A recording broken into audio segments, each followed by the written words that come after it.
మండపేట నియోజకవర్గ ఇన్ఛార్జి శ్రీ సాయిరామ్ గారికి, మన ఎంపీపీ గారు వాసు గారికి, మన తుండ్రు శ్రీవర ప్రకాష్ గారికి, వేదిక మీద ఉన్నటువంటి అతిరథ మహారాజులందరికీ, అధికారులకు, ముఖ్యంగా ఈ కార్యక్రమం లబ్ధిదారులైనటువంటి ఆటో డ్రైవర్స్కి, క్యాబ్ డ్రైవర్లకు, వారి యొక్క కుటుంబ సభ్యులకు, పాత్రికేయులకు పేరు పేరున నా హృదయపూర్వక శుభాభినందనలు తెలియజేస్తా ఉన్నాను.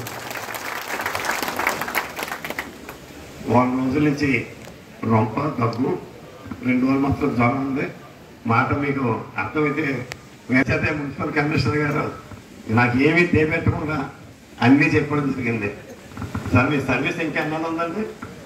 మన కూటమి ప్రభుత్వం శ్రీ నారా చంద్రబాబు గారి నాయకత్వంలో మరి మనం ఆటో డ్రైవర్స్కి ఏదైతే మరి ఈ యొక్క మన ఫ్రీ మహిళలకు ఉచిత బస్సు, ఈ స్త్రీ శక్తి, దీనికి ఇబ్బంది పడుతున్నటువంటి ఆటో డ్రైవర్స్కి ఆర్థికంగా చేయూతనివ్వాలని మరి ప్రతి డ్రైవర్కి కూడా 15,000 రూపాయలని మరి వారి అకౌంట్లో నేరుగా పడేలాగా ఇవాళ మనకు ఏర్పాటు చేయడం జరిగింది.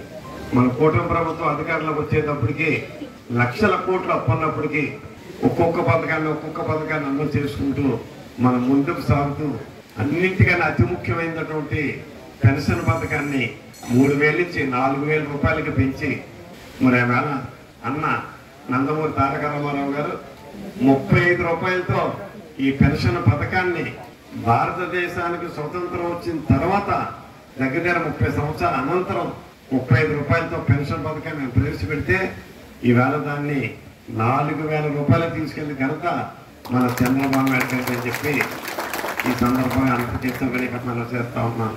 అదేవిధంగా దివ్యాంగులకి 6,000 రూపాయల పెన్షన్, ఆరోగ్యమైన సమస్యలు వివిధ రకాలతో ఉన్న వారికి 10,000 నుంచి 15,000 వరకు ఈ రకంగా మనం పెన్షన్ నిమిత్తం మన రాష్ట్రానికి సంవత్సరానికి 36,000 కోట్లు ఇవాళ మనం ఖర్చు పెట్టడం జరుగుతూ ఉంది. మరి మన మండపేట నియోజకవర్గంలో సంవత్సరానికి 192 కోట్లు మనం ఖర్చు పెడతా ఉన్నాం. సంవత్సరానికి 192 కోట్లు మండపేట నియోజకవర్గానికి. అదేవిధంగా మరి తల్లికి వంతనం, మరి మనం ఎంతమంది బిడ్డలు ఉంటే అంతమంది బిడ్డలకే కూడా మరి మనం ఆ తల్లి అకౌంట్లోకి జమ చేసిన విషయం మీ అందరికీ తెలుసు. అలాగే రైతాంగ సోదరులకి ఇస్తున్న 20,000లో మొదటి విడతగా 7,000 రూపాయలు కూడా అందరి అకౌంట్లో వేయడం జరిగింది. సంవత్సరానికి 3 గ్యాస్ సిలిండర్లు మరి అది కూడా మనకి మరి అమల్లోకి వచ్చింది, అమలు చేస్తా ఉన్నాం. ఇదే విధంగా ఒక్కొక్క పథకం అమలు చేస్తూ మనకి పక్కకి 3 ముక్కలు చేసినటువంటి అమరావతిని తిరిగి పట్టాలకి ఎక్కించి, ఆగిపోయిన పోలవరాన్ని తిరిగి మొదలుపెట్టి మరి ప్రైవేట్ వ్యక్తులుగా అమ్మేస్తున్నటువంటి వైజాగ్ స్టీల్ ప్లాంట్ ని తిరిగి మళ్ళీ కేంద్ర ప్రభుత్వం ఆధీనంలోనే కంటిన్యూ చేసేలాగా ఇలా 1 కాదు 2 కాదు అనేక పనులు మనం చేసిన విషయాన్ని ఈ సంవత్సరం 3 నెలల నుంచి మనం అందరూ చూస్తా ఉన్నాం. అదేవిధంగా చంద్రబాబు నాయుడు యొక్క నాయకత్వం మీద విశ్వాసంతో వివిధ దేశాల నుంచి, అనేక రాష్ట్రాల నుంచి పారిశ్రామికవేత్తలు వచ్చి ఈవేళ మనకి ఇండస్ట్రీస్ మరి శాంక్షన్ చేసుకుని వాళ్ళకి ప్రపోజల్ మనకి పెడుతున్నారంటే దానివల్ల రాబోయే రోజుల్లో నిరుద్యోగం అనేది లేకుండా మరి చేసే ఆలోచనతో ఈ కూటమి ప్రభుత్వం ముందుకు సాగుతూ ఉంది. మరి మన పవన్ కళ్యాణ్ గారు వారి యొక్క ఆధ్వర్యంలో ఎక్కడికెక్కడే వానికి కొంచెం రాజకీయంగా అనుభవం తక్కువ ఉన్నప్పటికీ మరింత మేధస్తో అన్ని రంగాల్లో కూడా సహాయ సహకారాలు అందిస్తూ ముందుకు సాగుతూ ఉంటే ప్రధానమంత్రి శ్రీ నరేంద్ర మోడీ గారు మరి వారు మన రాష్ట్రాన్ని ఇంతకుముందు కొంచెం ఇబ్బంది పడింది కాబట్టి ఆ ఇబ్బందులన్నీ తొలగిస్తూ రెట్టింపు డెవలప్ చేస్తూ ఇవాళ మన రాష్ట్రాన్ని భారతదేశంలోనే మొట్టమొదటి రాష్ట్రంగా తీర్చిదిద్దుతానని ఒక ఇచ్చిన హామీని నెరవేరుస్తూ ముందుకు సాగుతున్నందుకు శ్రీ ప్రధానమంత్రి శ్రీ నరేంద్ర మోడీ గారికి మనం అందరం రుణపడి ఉండాలని చెప్పి కూడా ఈ సందర్భంగా మీ అందరికీ మనం చేస్తా ఉన్నాం. మరి మనకి జిఎస్టీ మరి మనం 28% ఉన్నటువంటి జిఎస్టీని 18% చేసి 12% ఉన్న దాన్ని 5% చేసి మరి మన యొక్క సామాన్యులకి మరి ఎంతో వెసులుబాటు కల్పించిన విషయాన్ని కూడా ఒకసారి జ్ఞాపకం చేస్తూ, ముందుగా మందులకు సంబంధించి ట్యాక్సులన్నీ కూడా తీసివేసి ఇవాళ ఇంకా మనకి కొంతే తగ్గినాయి. అంటే ఇంకా పాత స్టాకులు ఉన్నాయి కాబట్టి వ్యాపారస్తులు పూర్తిగా తగ్గించట్లేదు. తగ్గించాలి. తగ్గించకపోతే దెబ్బలాడండి.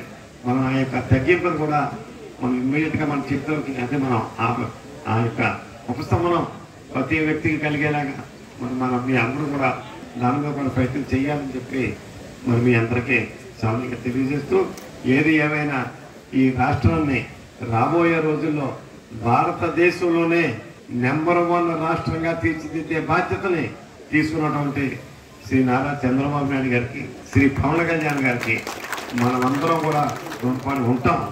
ఎందుకంటే ఇవాళ మన కోసం కాదు, ఇది భావి తరాలు, మన మనవలో మనవరాళ్ళు ఇంకా ఎన్నో తరాలు మనం చూసుకోవాలి. ఆవేళ హైదరాబాద్ని హైటెక్ సిటీగా ఆవేళ మనం డెవలప్ చేస్తూ ఉంటే చంద్రబాబు నాయుడు గారు ఆవేళ ఏం చెప్పారు, రాజశేఖర్ గారు ఒకసారి జ్ఞాపకం చేసుకోండి. ఈ కంప్యూటర్లో కూడు పెడతాయి అని చెప్పి అడిగిన విషయం కాదు పాత, ఒకసారి మనం జ్ఞాపకం చేసుకుంటే. కానీ ఆ రాజశేఖర రెడ్డి గారు కూడా సీఎం అయిన తర్వాత అదే దాన్ని కంటిన్యూ చేసి ఆ డెవలప్మెంట్ కంటిన్యూ చేస్తే ఇవాళ హైదరాబాద్ భారతదేశంలోనే కాదు ప్రపంచ వ్యాప్తంగానే మరి ఒక మంచి సిటీగా, ఒక డెవలప్డ్ సిటీగా ఇవాళ మనకి భారతదేశానికే పూర్తిగా ఆర్థికంగా మరి వెసులుబాటు ఇస్తున్నటువంటి మరి మన సిటీ హైదరాబాదు. దానివల్లే తెలంగాణకు వచ్చే ఆదాయంలో 80% ఆదాయం ఒక్క హైదరాబాద్ సిటీ నుంచే వస్తుంది. అటువంటి ఆదాయాన్ని మనం అమరావతి నుంచి కూడా మనం తెచ్చుకోవడానికి ఇవాళ చంద్రబాబు గారు, పవన్ కళ్యాణ్ గారు చేస్తున్న కృషికి మనందరూ కూడా మద్దతు ఇవ్వాలని చెప్పి కూడా తెలియజేస్తూ, మరి వాళ్ళు ముఖ్యంగా ఈ ఆటో సోదరులందరికీ కూడా విజ్ఞప్తి ఏంటంటే, మరి మనం కొన్ని ఇబ్బందులు ఉన్నాయి, తప్పదు. కొన్ని మంచి చేసేటప్పుడు కొన్ని ఇబ్బందులు ఉంటాయి.